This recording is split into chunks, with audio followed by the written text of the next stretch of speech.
वन्देऽहं श्रीगुरो श्रीयुतपदकमलं श्रीगुरून् वैष्णवांश्च श्रीरूपं साग्रजातं सहगणरघुनाथान्वितं तं सजीवं साद्वैतं सावधूतं परिजनसहितं श्रीकृष्णचैतन्यदेवं श्रीराधाकृष्णपादान् सहगणललिता श्रीविशाखान्वितांश्च बद्धे वितनुते भक्तिं मूर्खमावर्तयेत् श्रुतिं यत्कृपातमहं वन्दे प्राणगोपालकं प्रभु। जय निताई।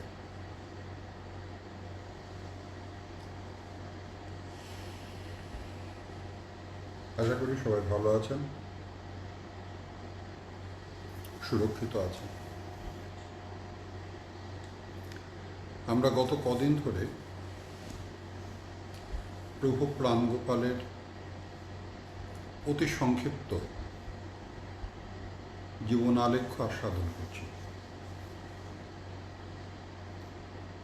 আমার একাধারে পরাৎপর শ্রী গুরুদেব এবং প্রপিতামহ গৌড়ীয় বৈষ্ণব জগতের কিংবদন্তেশ্বরী, কিন্তু চর্চা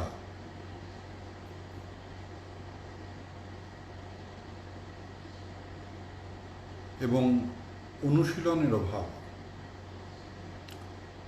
বহু বৈষ্ণব অবদান এবং বৈষ্ণববৃন্দের যে জীবনাদর্শ লুপ্ত হতে চলেছে, এই বিষয়গুলোর একান্ত প্রচার এবং আলোচনা প্রয়োজন। যারা গৌড়ীয় বৈষ্ণব জগতে অবদান রেখে গিয়েছেন, শুধুমাত্র প্রভু প্রাণগোপাল সম্বন্ধে নয়, আমি বলতে চাইছি এই যে শ্রেষ্ঠ বৈষ্ণববৃন্দ, সিদ্ধ মহাত্মাবৃন্দ, বৈষ্ণব জগতের যারা বিশেষ ব্যক্তিত্ব, অর্থাৎ যাদের অবদান অস্বীকার করলে এই বৈষ্ণব জগতে পরকৃতজ্ঞতা হয়ে যায়, তাদের জীবনালেখ্য বিশেষভাবে আলোচনা কর্তব্য। যাই হোক, আমরা প্রভু প্রাণগোপাল সম্বন্ধে আপাতত শুনি। যদি পরবর্তীতে আরও সুযোগ হয়, গৌড়ীয় বৈষ্ণব জীবনে যে বিভিন্ন জীবনী আছে সেগুলো নিয়ে চর্চা এবং আলোচনা করার আমার প্রচেষ্টা থাকবে। গতকাল পর্যন্ত আস্বাদন করলাম যে প্রভু প্রাণগোপালের বিদ্যাচর্চা, তার পাঠক জীবনের আরম্ভ ইত্যাদি। পূর্বেই বলেছিলাম যে জ্ঞাতিবর্গের দ্বারা অত্যাচারিত হচ্ছিলেন প্রভু অলকমোহনের তিরোভাবের পরে। চতুর্দিক থেকে জ্ঞাতিবর্গ যেন ঘিরে ধরছিল।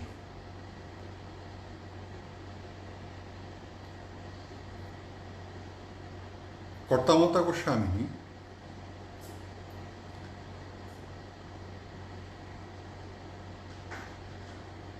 প্রভু প্রাণগোপালের মাতা গোস্বামিনী এবং শ্রী গুরুদেব, তিনি এই কথাটা নাকি বারবার বলতেন যে তারা আমার বড় উপকার করেছে।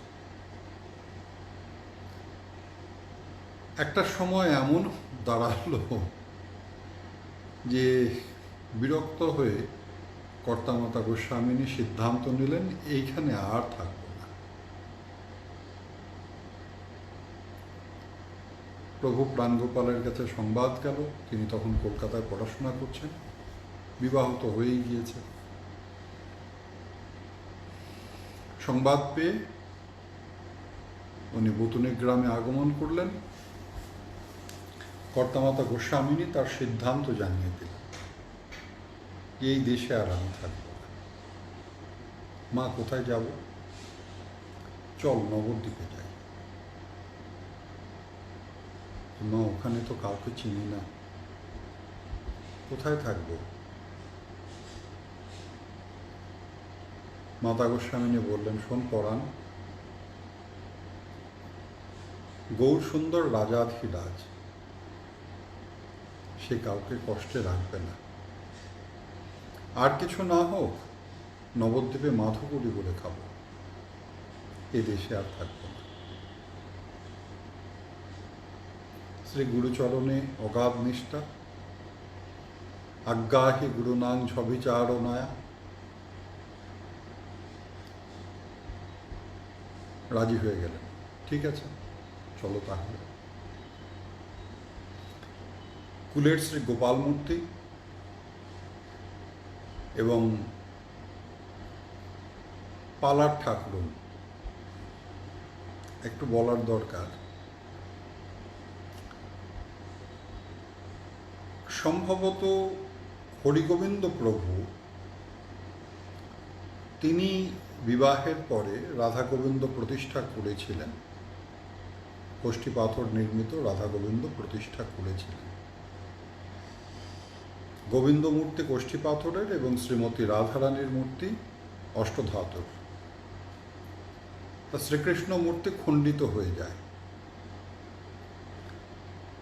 আবার পুনরায় শ্রীকৃষ্ণ মূর্তি নির্মাণ করা হয়, সেটিও খণ্ডিত হয়ে যায়। তারপরে ওই শ্রীমতী রাধারানী তিনি একটা স্বপ্নাদেশ করেন যে আমি কি গোবিন্দ ছাড়া আছি? স্বতন্ত্র মূর্তি না থাকলেও তিনি আমার সাথে আছেন, আর মূর্তির প্রয়োজন নাই। এটা আমাদের পারিবারিক কিংবদন্তি। এটা কোন পুরুষে হয়েছে, কখন হয়েছে, এ বিষয়ে জানা যায় না। তারপর থেকে সেই শ্রীমতী রাধারানীর মূর্তি তিনি ওই বুতুনি গ্রামে আমাদের যে শ্রী ঠাকুরের মন্দির, সেই মন্দিরে পূজিতা হতেন এবং সেই ঠাকুরের পালা পড়ত, অর্থাৎ 1 বছর পর পর এক এক শরিকের কাছে গিয়ে তিনি পূজিতা হতেন। তা ঘটনাক্রমে সেই সময় ওনার নাম পড়েছিল পালার ঠাকুরুন, শ্রীমতী রাধারানী। তো সেই পালার ঠাকুরুন সেই সময় আমাদের শ্রীমন্দিরে ছিলেন, সেই পালার ঠাকুরুন এবং গোপালজি মূর্তি, তারপরে লক্ষ্মীনারায়ণ শালগ্রাম শিলা, রাজেশ্বর শালগ্রাম শিলা এবং একটি ক্ষুদ্র কাত্যায়নী বিগ্রহ। ইনি কতকাল কিভাবে প্রতিষ্ঠিতা আমি জানি না, এর ইতিহাস কিছু জানা যায় না। পিতলের নির্মিত, পিতল বা অষ্টধাতুর নির্মিত অতি ক্ষুদ্র কাত্যায়নী বিগ্রহ। তবে সেই বিগ্রহের দর্শন আমরা পাইনি। পরবর্তীকালে আমার পিতাপ্রভুরও জন্মের পূর্বে সেই মূর্তি চুরি হয়ে যায় এবং রাজরাজেশ্বর যে শালগ্রাম শিলা মূর্তি, সেটিও চুরি হয়ে যায় মন্দিরের থেকে। আমার পিতাপ্রভুও তাকে দর্শন করেননি। আমরা জন্মের থেকে এই গোপালজি মূর্তি দর্শন করছি, পালার ঠাকুরুন দর্শন করছি এবং মদনমোহনের সম্মুখে যে শালগ্রাম শিলাটি রয়েছেন উনি হচ্ছেন লক্ষ্মীনারায়ণ মূর্তি, ওনার দর্শন পাচ্ছি। এই বিগ্রহ নিয়ে 5 জন মানুষ, প্রভু প্রাণগোপালের মাতা গোস্বামিনী, প্রভু প্রাণগোপালের বিধবা মাসি, প্রভু প্রাণগোপালের বিধবা বৌঠান বা বৌদি আর তার পত্নী, আর প্রভু প্রাণগোপাল, এই 5 জন মানুষ তৎকালীন সময়ে 5 টাকা নিয়ে গ্রাম ত্যাগ করলেন। আসবাবপত্র ইত্যাদি সমস্ত কিছু ওই বাস্তুভিটেতে রয়ে গেল। নবদ্বীপে আগমন করলেন। সনটা হচ্ছে 1299 বঙ্গাব্দ, ইংরাজি 1892 খ্রিস্টাব্দ। এর কোনো তেমন সন্তারিখ পাওয়া যায় না, তবে আমরা জানি প্রভু প্রাণগোপাল 16 বছর বয়সে নবদ্বীপে প্রবেশ করেন তার মাতা গোস্বামিনীর আদেশে।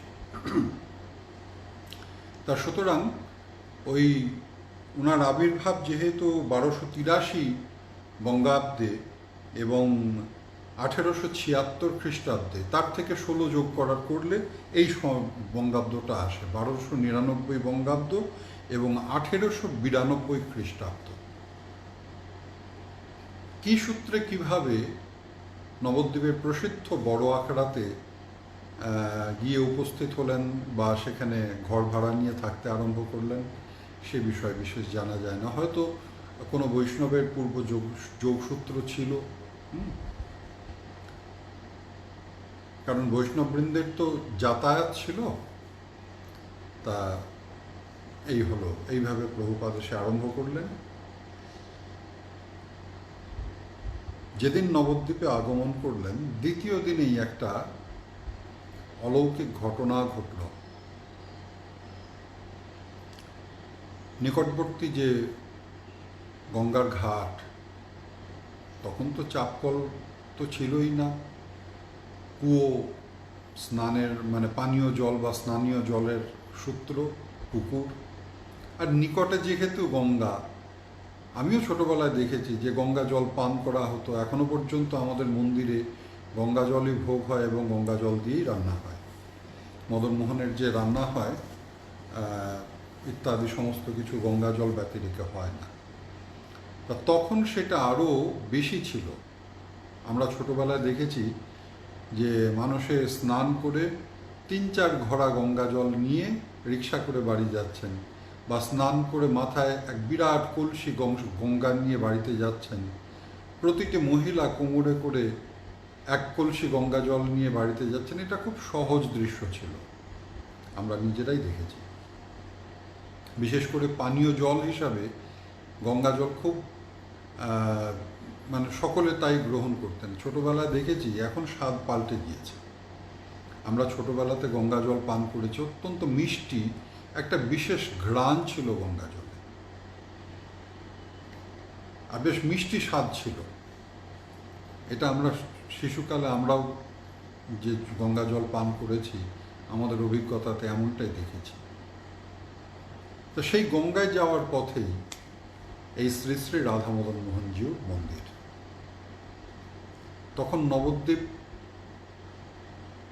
এত লোকজন নাই, এত কেন লোকজন অত বেশি ছিল না। সত্যিই একটা অত্যন্ত প্রাচীন, খুব সামান্য লোকজন। নবদ্বীপে বাঘ ছিল, এমনকি আমাদের এই মন্দির নির্মাণের পরেও আমাদের মন্দিরের পিছনের দিকে বাঘ আসতো, বাঘের ডাক শোনা যেত, এগুলো শুনেছি। আর গঙ্গার ধারটা অনেক প্রশস্ত ছিল, মানে আমাদের মন্দিরে যারা এসেছেন তারা যদি গঙ্গার দিকে যান, একটুখানি গেলেই গঙ্গার ধার আরম্ভ হয়ে যেত, ওই ঢোলকলমির জঙ্গল। তা মানুষজন করতো কি, এই মন্দিরের সামনে একটা ছোট্ট নাট মন্দির ছিল, একটা বিচুলির চালে মদনমোহনজি বিগ্রহ ছিলেন, তার সম্মুখে আরেকটি ছোট্ট বিচুলির চাল, সেটা নাট মন্দির। সেখানে বাঁশের লাঠি ছিল। মানুষজন এসে মদনমোহন প্রণাম করে ওই একসঙ্গে হয়তো 5 জন 7 জন 10 জন হলো, লাঠি হাতে গঙ্গায় যেত, গঙ্গা স্নান করে আবার ফেরার সময় এই লাঠিটা রেখে মদনমোহন প্রণাম করে বাড়িতে ফিরত। তো তখন ওই প্রভু প্রাণগোপাল দ্বিতীয় দিন সকালবেলা যখন গঙ্গায় যাবেন, তখন বড় আখড়ার মহন্ত মহারাজ শ্রী বৃন্দাবন দাস বাবাজি মহারাজ, উনি বললেন যে শুনুন, ওইখানে একটি মন্দির আছে, আপনি বসবেন, ওখান থেকে লাঠি নিয়ে তারপর যাবেন। অত্যন্ত ভোরবেলা, তখনও মন্দির সম্মুখের দ্বার উন্মোচিত হয়নি। তা উনি যথারীতি ওখানে বসলেন। আরও অনেক মানুষজন আসছে, বেশি সময় লাগলো না, মন্দির প্রায় ভরে উঠল। তখন সবাই একটা একটি লাঠি নিয়ে গঙ্গায় গেলেন, স্নান করলেন। অপূর্ব অনুভূতি, সুরধ্বনি গঙ্গায় স্নান। হয়তো ইতিপূর্বে কলকাতায় করেছেন, কিন্তু নবদ্বীপ গৌর গঙ্গার স্নান তো হয়নি। বড় রোমাঞ্চ। বেশ খানিকক্ষণ গঙ্গাতে অবগাহন করলেন। প্রত্যাবর্তনের কালে যখন লাঠিটায় মন্দিরে রাখতে এসেছেন, তখন মন্দিরের দ্বার উন্মোচিত হয়েছে। মদনমোহন দর্শন করেই প্রভুপাদ অচৈতন্য হয়ে গেলেন। সঙ্গে সঙ্গে লোকজন, আরে কি হলো কি হলো কি হলো কি হলো। বেশ খানিকক্ষণ পর তার চৈতন্য হলো। সকলে মনে করলো অসুস্থ হয়ে গিয়েছে, যাকে কয়েকজন সাথে করে বড় আখড়ায় এনে পৌঁছে দিল। উনি এসে ওনার মাতা গোস্বামিনীকে বললেন, মা, ওই যে ছোটবেলায় ওই বাইজির কীর্তন শুনতে শুনতে যে মদনমোহনের দর্শন পেয়েছিলাম না, সেই মদনমোহনের এইখানে সেই মদনমোহন প্রতিষ্ঠিত, আমি দর্শন করে এলাম। এই নবদ্বীপ নিয়ে আর চিন্তা করিস না, দেখিস এই নবদ্বীপেই ওই গৌর সুন্দর তোকে পূর্ণ করে দেবে, তোকে সেবার উপযুক্ত করে তুলবে। 2-5 দিন পর প্রভুপাদ নিজেই বড় আখড়ার মহন্তকে বললেন যে আমি আপনার এখানে আছি, আপনার নাট মন্দিরে যদি একটুখানি শ্রীপাঠের আয়োজন হয়। হ্যাঁ হ্যাঁ, নিশ্চয়ই। এই বড় আখড়ায় প্রভু প্রাণগোপাল আত্মপ্রকাশ করলেন। আত্মপ্রকাশ বলছি কেন, ওই প্রথম পাঠেই নবদ্বীপের বৈষ্ণববৃন্দ তাকে ভালোবেসে ফেললেন, তাকে তার প্রেমে পড়ে গেলেন।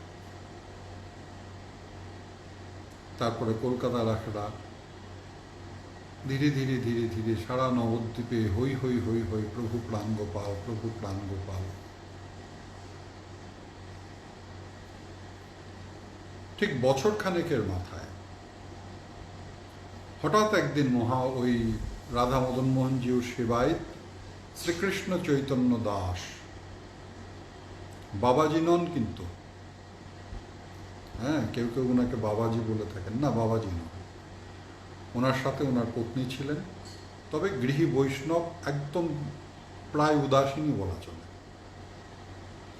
হঠাৎ একদিন প্রস্তাব দিলেন, শুনুন, আপনি আমার মদনমোহনের সেবা গ্রহণ করুন। প্রভুপাদ জানালেন যে আমি আমার মাতৃদেবীকে জিজ্ঞাসা করে আপনাকে জানাব। মাতা গোস্বামিনী শ্রবণ মাত্রেই রাজি হয়ে গেলেন। বলে, তোকে বলেছিলাম না, এই মদনমোহনই তো তার সেবা নেওয়ার জন্য তোকে নিয়ে এসেছে, নিয়ে যা সেবা নে, কোনো চিন্তা করিস না, মদনমোহন তার সেবা নিজে করিয়ে নেবেন। সানন্দে সেই সেবা, মদনমোহনের ওই সেবা ইত্যাদি দান করে চলে গেলেন বৃন্দাবনে। খুব বেশি বিলম্ব হলো না, ওই 2-5 বছরের মধ্যেই বর্তমান যে মন্দিরে মদনমোহন সেবা পূজা পেয়ে আসছেন, বা যে বাড়িতে আমার পিতামহ থেকে এই আমার কনিষ্ঠ ভ্রাতা পর্যন্ত জন্মগ্রহণ করেছি আমরা, সেই বাড়ি নির্মিত হয়।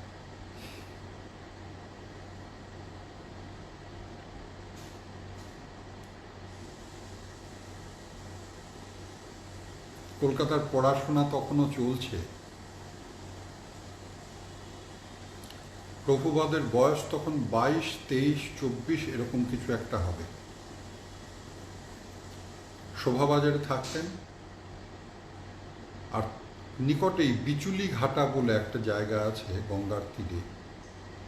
রোজ বৈকালে এই বিচুলি ঘাটাতে ওই নিজে নিজে পাঠ করতেন, আর সামনে ওই বয়স্ক যারা গঙ্গা বিকালে হাওয়া খেতে আসে, এমন বয়স্ক 5-7 জন 10 জন মানুষ, তারা বসে বসে পাঠ শুনত। একদিন একটা ঘটনা ঘটল। কলকাতার প্রসিদ্ধ জমিদার, তৎকালীন কলকাতার বিশিষ্ট ধনী ইন্ডাস্ট্রিয়ালিস্ট, বঙ্গলক্ষ্মী কটন মিলের মালিক, শুধু বঙ্গলক্ষ্মী কটন মিল নয়, সেই সঙ্গে ওনার একটা নিজস্ব ব্যাংক ছিল, তারপর আরও কি কি ওই বিদেশে ব্যবসাটা বাণিজ্য করতেন, তখনকার দিনে তো বাণিজ্য বলত। রায়বাহাদুর সতীশ চৌধুরী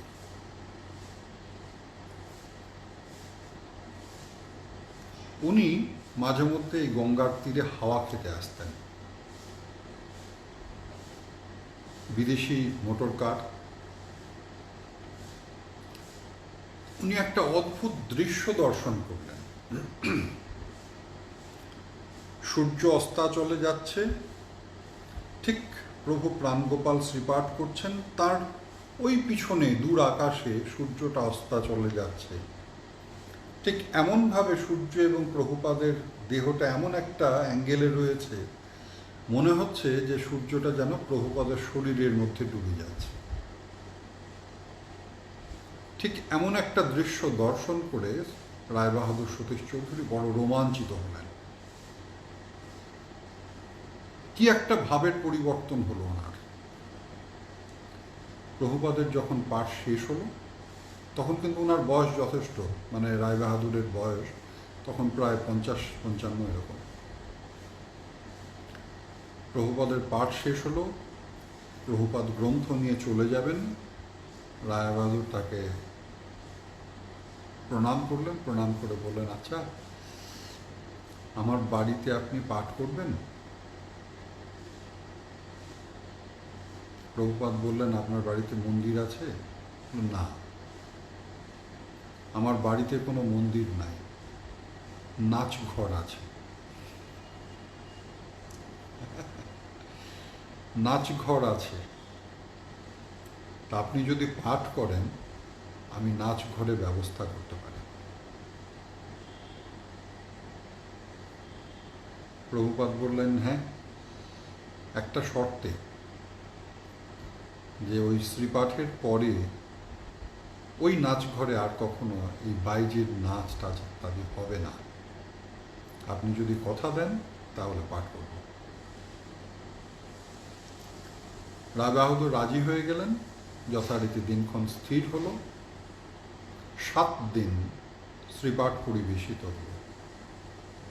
বিষয়বস্তু কি জানি না।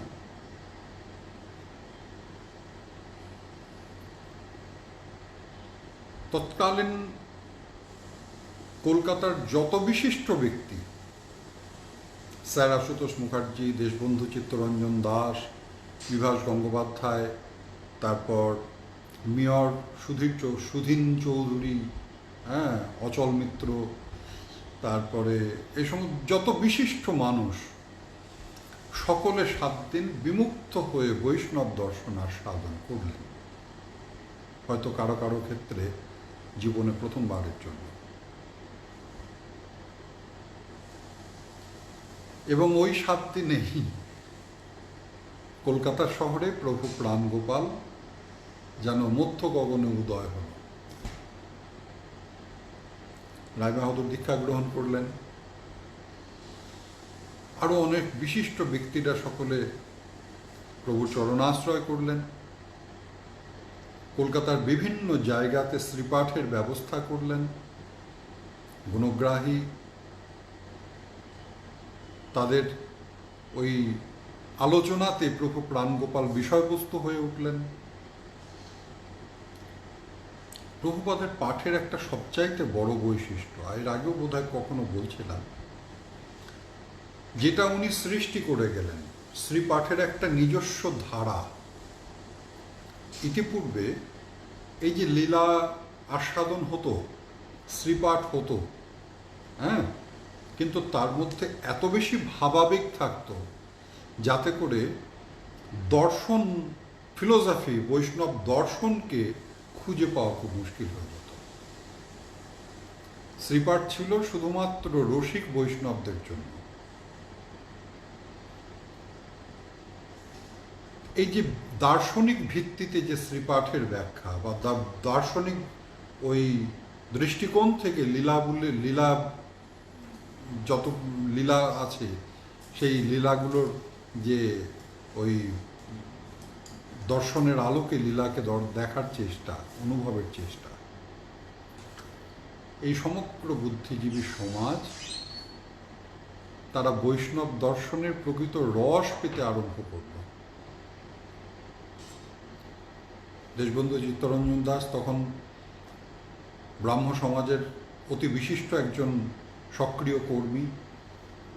বিভাস গঙ্গোপাধ্যায় ব্রাহ্ম সমাজের রবীন্দ্রনাথের ভাগ্নে, তখনকার দিনে সাহিত্যিক এবং বিশিষ্ট সাংবাদিক, তারা সকলে বৈষ্ণব দর্শনের প্রতি ওই আগ্রহী হয়ে উঠলেন। প্রভু প্রাণগোপালের এটা একটা অতি বিশেষ অবদান যে তৎকালীন কলকাতার বুদ্ধিজীবী এবং শিক্ষিত সমাজকে বৈষ্ণব দর্শনের প্রতি আগ্রহী করে তোলা। এটা প্রভু প্রাণগোপালের একটা অতি বিশেষ অবদান,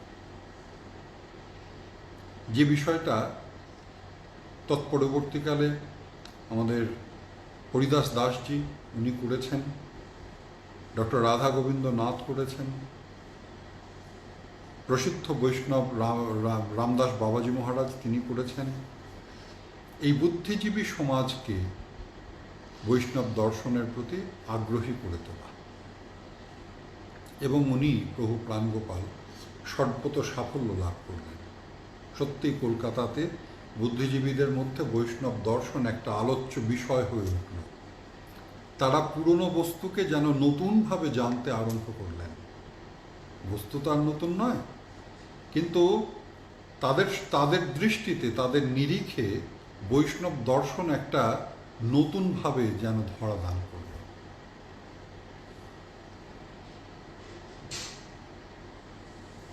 দেশবন্ধু চিত্তরঞ্জন দাস তিনি হরিনাম গ্রহণ করলেন। তার ভাই তৎকালীন পাটনা হাইকোর্টের চিফ জাস্টিস পি.আর. দাস তিনি প্রভুপাদের থেকে দীক্ষা গ্রহণ করলেন। তিনি তো একটা বিশেষ কাজ করেছিলেন তৎকালীন সময়ে, উনি একজন ব্রিটিশ মহিলাকে বিবাহ করেছিলেন। হ্যাঁ, এটা তখন খুব একটা আলোচিত বিষয় ছিল। সেই ব্রিটিশ মহিলাকে নিয়ে তিনি দীক্ষা গ্রহণ করলেন প্রভুপাদের কাছে, এবং এটাও কলকাতা শহরে একটা অত্যন্ত আলোচনার বিষয় হয়ে দাঁড়াল। দেশবন্ধু চিত্তরঞ্জন দাসের ভাগ্নী সাহানা দেবী উনার একটা লেখাতে, ওনার এই পারিবারিক ইতিহাসের লেখাতে এই বিষয়টাতে উনি উল্লেখ করেছেন। হ্যাঁ, সন্দেশ পত্রিকাতে ধারাবাহিক লিখছিলেন, তারপরে সেটা পুস্তক আকারে প্রকাশিত হয়। আমি নিজে দেখেছি লেখাটা। যাই হোক,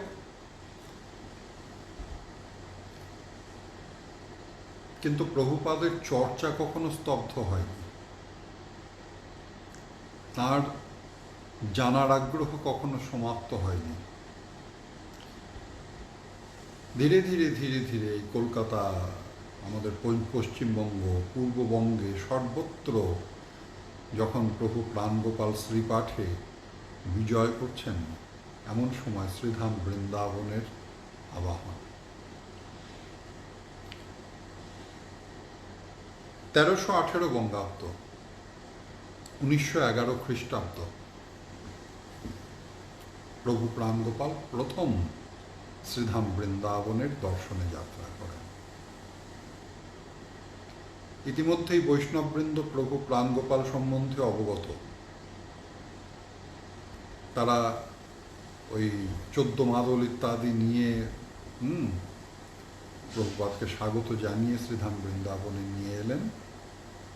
দ্বিতীয় দিনে একটা ঘটনা ঘটল।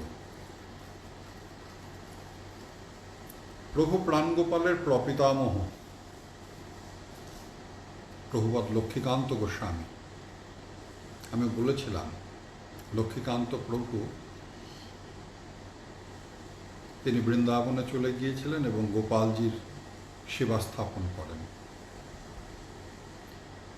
তা কোথায় সে মন্দির, সেটা কোন জায়গায়, বিষয়ে কোনো ধারণা ছিল না।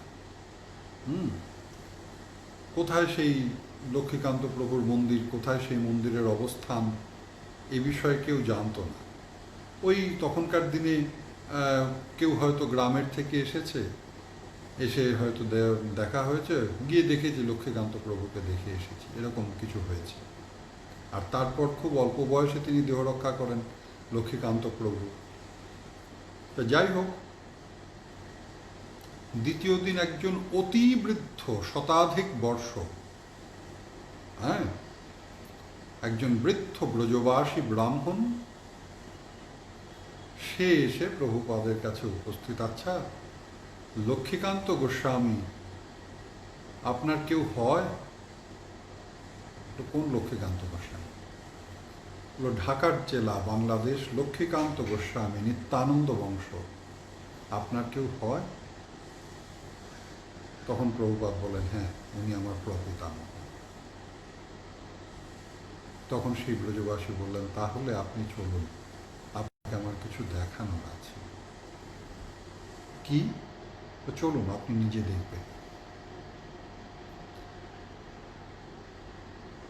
সেই ব্রজবাসী ব্রাহ্মণ প্রভুপাদকে সাথে নিয়ে এক জীর্ণ মন্দিরে উপস্থিত হলেন। বললেন, এই দেখুন গোপালজি, প্রভুপাদ লক্ষ্মীকান্ত গোস্বামীর প্রতিষ্ঠিত গোপালজি, এই আপনার পূর্বপুরুষের গোপালজি, এই হচ্ছে আপনার মন্দির। আমার গুরুদেব উনি আমাকে আদেশ করে গিয়েছিলেন, আমার উত্তর পুরুষ আসবে, তুমি তার হাতে এই মন্দির ন্যস্ত করে তারপর তুমি বিশ্রাম নেবে। আমার দায়িত্ব ছিল, গুরুদেব দায়িত্ব দিয়েছিলেন, সেই দায়িত্ব আমি পূর্ণ করলাম, এবার আমাকে ছুটি দিন। বৈষ্ণববৃন্দ উল্লাস করে উঠলেন। লালাবাবুর মন্দিরের সাথে যোগাযোগ হলো, তারা সকলে সব বিষয়বস্তু জানলেন। বললেন, হ্যাঁ, এই সেই গোপাল মূর্তি। পুরনো যে নথি ইত্যাদি, গোপীনাথজির গোসাইজি, তিনি ওই তখন ওই গোপীনাথজির যে গোসাইজি দান করেছিলেন, তার পৌত্র নাতি তখন সেবায়িত, তিনি পুরনো ইতিহাস ঘেটে বললেন, হ্যাঁ, এটাই সেই লক্ষ্মীকান্ত প্রভু, এ আমাদের পারিবারিক ইতিহাস বলছে। বৈষ্ণববৃন্দের আনন্দের সীমা পরিসীমা নাই। প্রভুপাদ তৎক্ষণাৎ উৎসব ঘোষণা করলেন, এখানেই উৎসব হবে। শ্রীপাঠের আয়োজন হলো। সপ্তম দিবসে ওই শ্রীপাঠ আস্বাদন করতে করতে ওই গোপালজির সম্মুখে ওই রক্ষা করলেন। তার দায়িত্ব শেষ হলো। তারপরে প্রভুপাদ সেখানে ওই পুরনো মন্দির অক্ষত রেখে আশপাশ দিয়ে ঘরটর ইত্যাদি নির্মাণ করলেন। বর্তমানে লক্ষ্মীকান্ত কুঞ্জ গোপীনাথ বাজারে এখনও সেই গোপালজির সেবা বিরাজিত। তার সংলগ্ন লক্ষ্মীকান্ত প্রভুর সমাধি রয়েছে, সেটি বিরাজিত। এবং ওই কুঞ্জের পিছনের দিকটা প্রভুপাদ পরবর্তীকালে ক্রয় করেন এবং সেখানেও কিছু ঘরটর রয়েছে। বৃন্দাবনের সিদ্ধ মহাত্মা বৃন্দ, সিদ্ধ রামকৃষ্ণ দাস পণ্ডিত বাবা, সিদ্ধ জগদীশ বাবা, জগদীশ দাস বাবা ইত্যাদি প্রসিদ্ধ বৈষ্ণব বৃন্দ প্রভুপাদকে পেয়ে তারা আনন্দে উৎফুল্ল হলেন, প্রভুপাদ তাঁদের পেয়ে আনন্দে উৎফুল্ল হলেন। শুধু তাই নয়, সিদ্ধ রামকৃষ্ণ দাস পণ্ডিত বাবা, তাকে প্রভুপাদ গুরুজ্ঞান করতেন, শিক্ষা গুরুজ্ঞান করতেন। বিদগ্ধ পণ্ডিত। প্রভুপাদ বলতেন যে কোনো বিষয়ে কোনো প্রশ্ন থাকলে আমি মনে করি যে সিদ্ধ বাবাকে একটিবার জিজ্ঞাসা করি, কিন্তু জানো, জিজ্ঞাসা করতে হয় না, ওনার দর্শনেই স্ফূর্তি হয়, ওনার দর্শন মাত্রই সিদ্ধান্ত হয়ে যায়, আমাকে আর স্বতন্ত্রভাবে জিজ্ঞাসা করতে হয় না।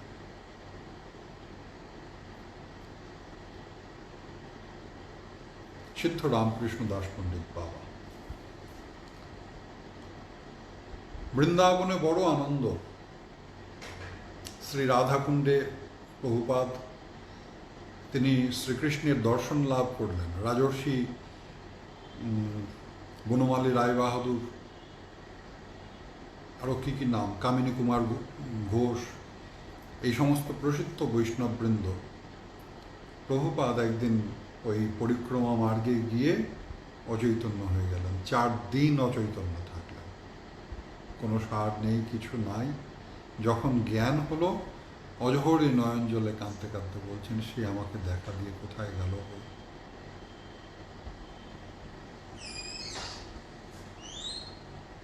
সেই আবেশে ছিলেন বেশ কিছুদিন। রাত্রির পর রাত্রি অতিক্রান্ত হয়ে যেত সেই রহলীলার অপূর্ব ব্যাখ্যা আস্বাদনে।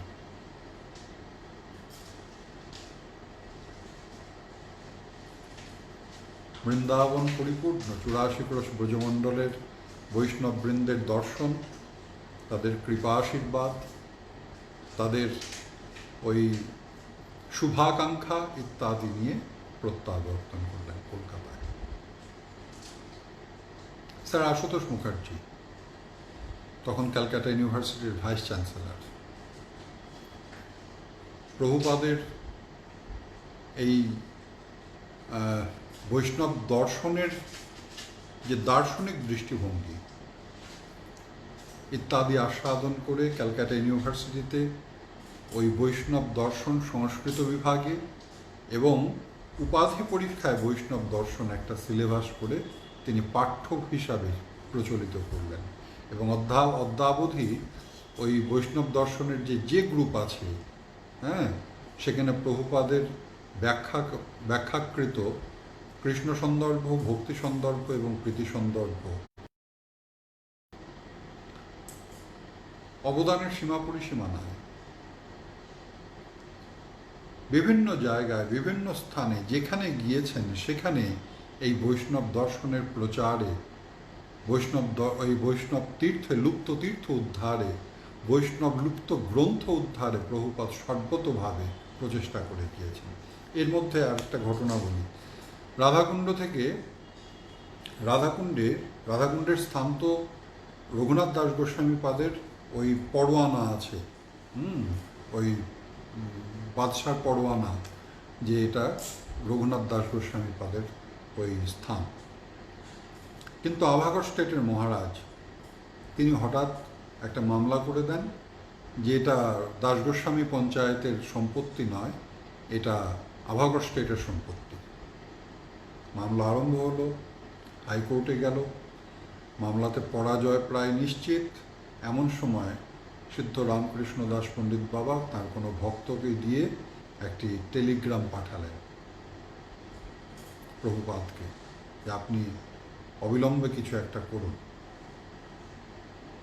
টেলিগ্রাম পাওয়া মাত্র প্রভুপাদ তার প্রিয় শিষ্য, তৎকালীন পাটনা হাইকোর্টের চিফ জাস্টিস দেশবন্ধু চিত্তরঞ্জন দাসের কনিষ্ঠ ভ্রাতা PR দাস, প্রফুল্ল রঞ্জন দাসকে একটা টেলিগ্রাম করলেন যে এই মুহূর্তে তুমি চাকরিতে ইস্তফা দাও, তুমি এলাহাবাদ হাইকোর্টে তুমি আমাদের মামলা করো।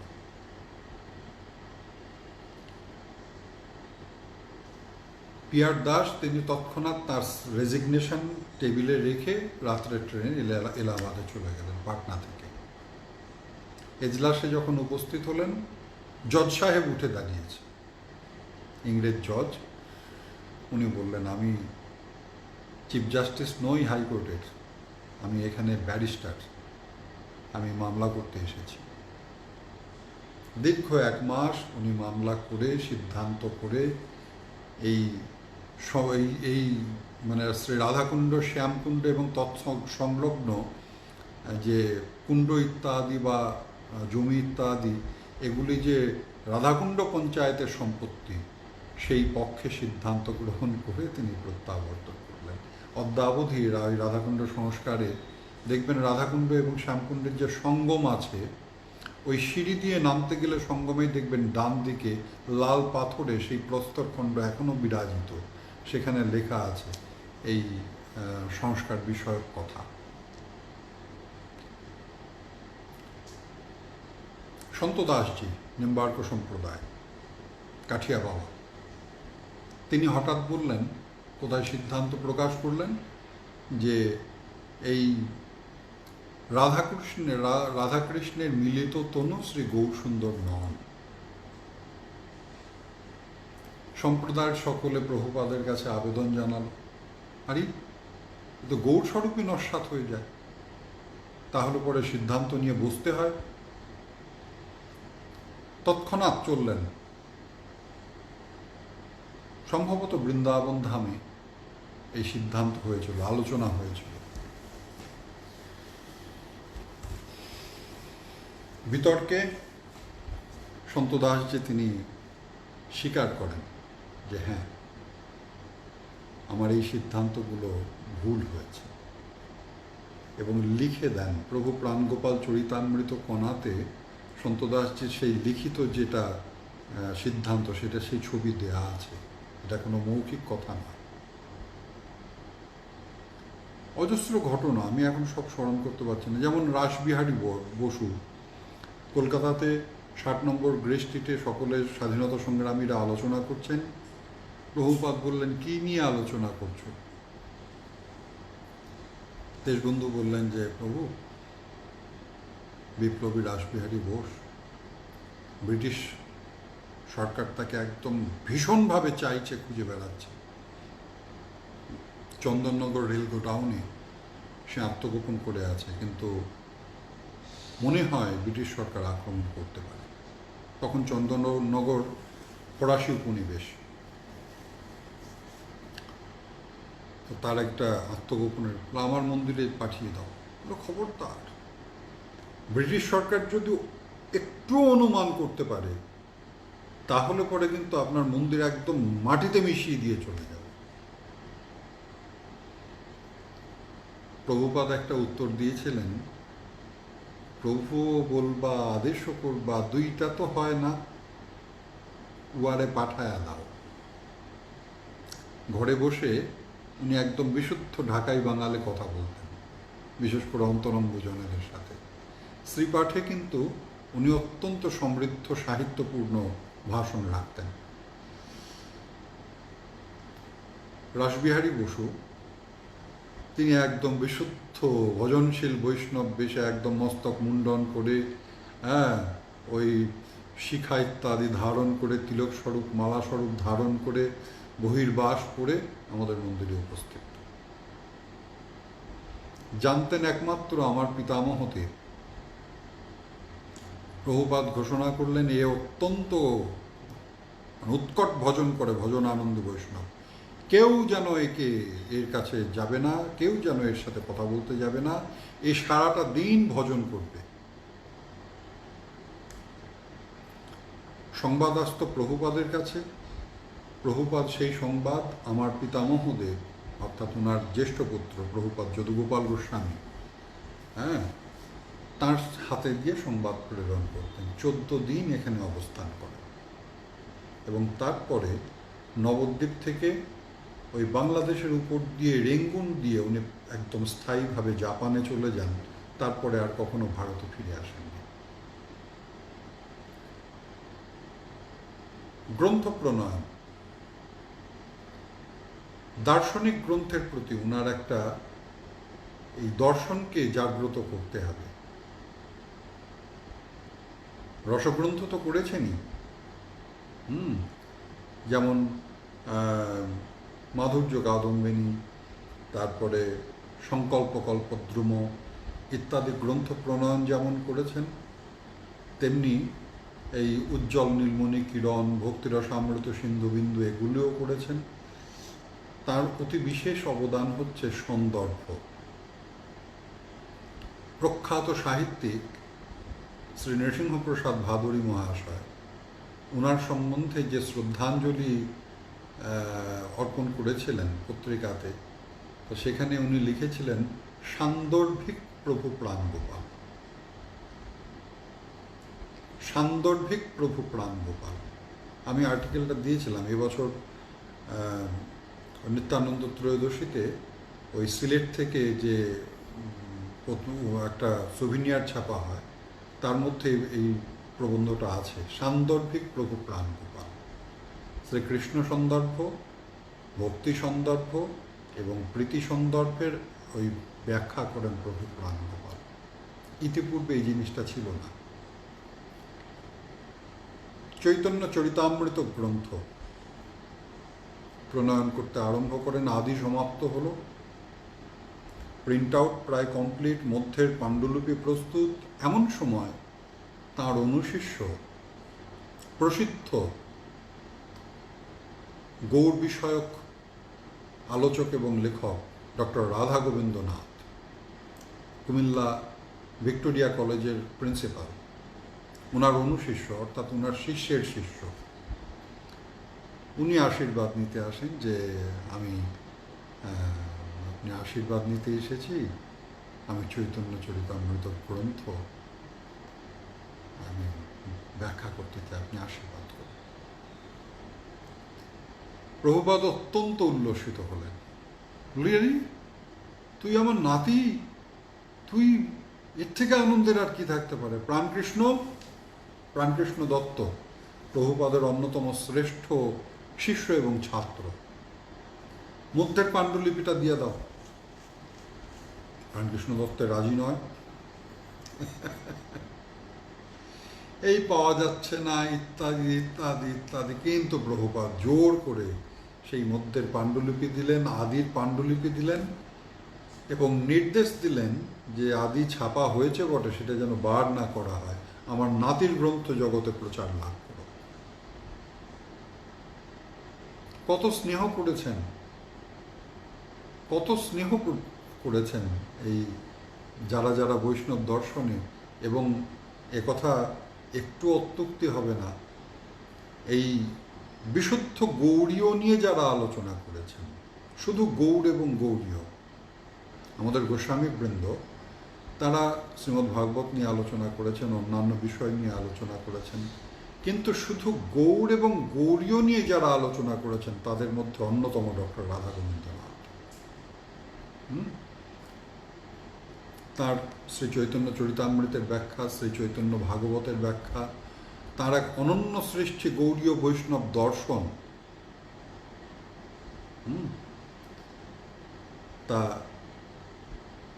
তার এই নাতি শিষ্য তাকে একদম প্রাণ করে উজাড় করে তিনি আশীর্বাদ করলেন। এবং তৎপরবর্তীকালে ডক্টর রাধা গোবিন্দনাথ তিনি এই চৈতন্য চরিতামৃতের ব্যাখ্যা করে জগৎ বিখ্যাত।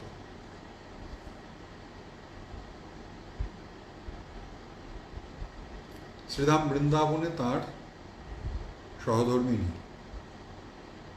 সরোজিনী মাতা গোস্বামী তিনি দেহ রক্ষা করেন।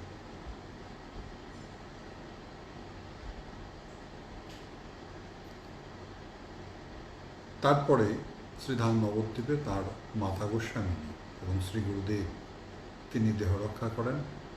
এবং এই মাতা গোস্বামীর তিরোধানে তিনি শ্রী শ্রী গুরু নির্যান উৎসবের মহামহোৎসবের প্রতিষ্ঠা করেন। আগামী বছর এই উৎসব 88তম বর্ষ স্পর্শ করতে চলেছে।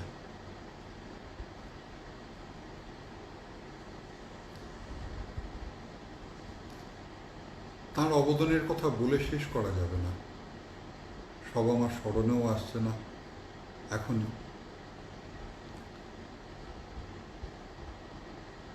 শরৎচন্দ্র চট্টোপাধ্যায়ের সঙ্গে তার প্রথম সাক্ষাৎ হাওড়াতে।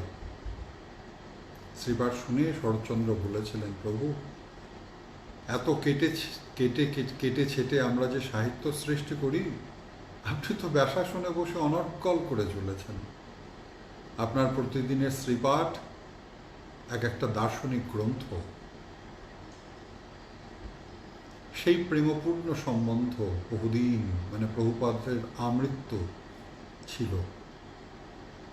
অপসম্প্রদায়ের বিরুদ্ধে তীব্র প্রতিবাদ ইত্যাদি সদা সর্বদা করে গিয়েছেন। স্বাধীনতা সংগ্রামে সাধারণ গ্রাম্যবাসীকে স্বাধীনতা বিষয়ে সচেতন করা। শ্রীপাঠে সকলে উল্লাস করে হরিধ্বনি করেছেন। প্রভু প্রাণগোপাল বলছেন, দাঁড়ান দাঁড়ান, আগে দেশটাকে স্বাধীন করেন, না হলে কৃষ্ণ ছেড়ে খ্রিস্ট ভজতে হবে। এটা অন্য কিছু নয়, এমন একটা সম্ভাবনার কথা জানিয়ে এই পরাধীনতার অনুভব প্রদান করা। আমরা পরাধীন স্বাধীন হতে হবে, এমনভাবে গ্রামে গঞ্জে যেখানে গিয়েছেন সেখানে উনি স্বাধীনতা বিষয়ে এই বঙ্গবাসীকে সচেতন করবার সর্বতোপ প্রচেষ্টা করে গিয়েছেন।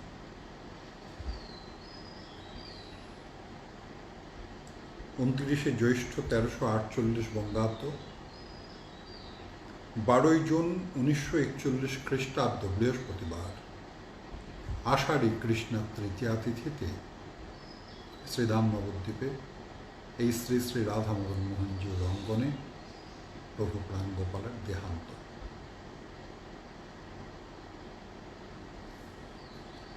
এই গত কদিন আগে তাঁর ৮০তম তিরোভাব তিথি উদযাপিত হয়েছে। আবার বলি, তিথিটা তো আগে পরে হয়, তারিখের হিসাবে এটা হচ্ছে ২৯শে জ্যৈষ্ঠ ১২ই জুন, অর্থাৎ আরও দুদিন পরে। যাই হোক, প্রচেষ্টা থাকলো প্রভু প্রাণগোপালের চরণে আমার সামান্য এই বাক্য কুসুমাঞ্জলি অর্পণ করার একটা প্রচেষ্টা ছিল, সেটা করার চেষ্টা করব। আপনাদের একটা নিবেদন করে রাখি, যদি কোথাও প্রভু প্রাণগোপাল সম্বন্ধে কোনো তথ্য আপনারা জেনে থাকেন, সে আপনাদের গ্রামে হোক, কারো মুখে হোক, হ্যাঁ, একটু আমাকে একটু মেসেজ দিয়ে জ্ঞাপন করবেন, তাহলে পরে আমি ওনার সম্বন্ধে আরও জানতে পারব। জয় নিতাই, জয় প্রভু প্রাণগোপাল।